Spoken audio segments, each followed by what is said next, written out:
Hello সবাইকে, আজকে তোমাদের সঙ্গে শেয়ার করব দই বড়ার রেসিপি। তো ফার্স্টেই নিয়ে নিয়েছি বিউলির ডাল 500। তারপর 2 থেকে 3 ঘন্টার মতন ভিজিয়ে রাখতে হবে। তারপর ওটাকে জল ঝরিয়ে নিতে হবে ঝুড়িতে।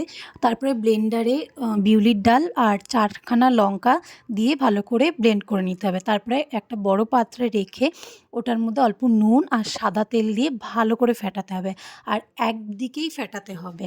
তো দেখতেই পাচ্ছ আমি যেরকমভাবে ফেটাচ্ছি। তারপরে হয়ে যাওয়ার পরে ওপর দিয়ে সুন্দর করে ছোট ছোট করে কাজু কেটে রাখা ওগুলো ছড়িয়ে দিয়েছি। আর এখানে দেখো সাদা তেল দিয়ে নিয়েছি। গরম হয়ে যাওয়ার পরে এরমভাবে বড়ির মতন বড়াগুলো দিয়ে নিচ্ছি সুন্দর করে।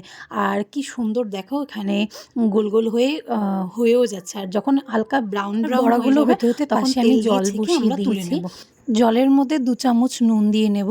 আর এটাকে একদম ফোটাবো না, একদম উষ্ণ গরম করব যাতে হাতটা ডোবানো যায়। তো তারপরে ওটার মধ্যে বড়াগুলো ছেড়ে দেবো, ভিজিয়ে আমি রাখবো কিছুক্ষণ কিছুক্ষণ। ফ্রিজে রেখেছিলাম কারণ গরম গরম বড়া তো ভালো লাগে না খেতে।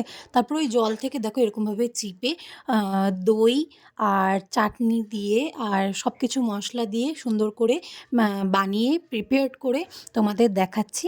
আর নেক্সট পার্টে চাটনি মশলা সব কিছুর রেসিপি নিয়ে আসবো। তো তোমাদের এই রেসিপি বড়ার রেসিপিটা কেমন লাগলো অবশ্যই কিন্তু জানিও।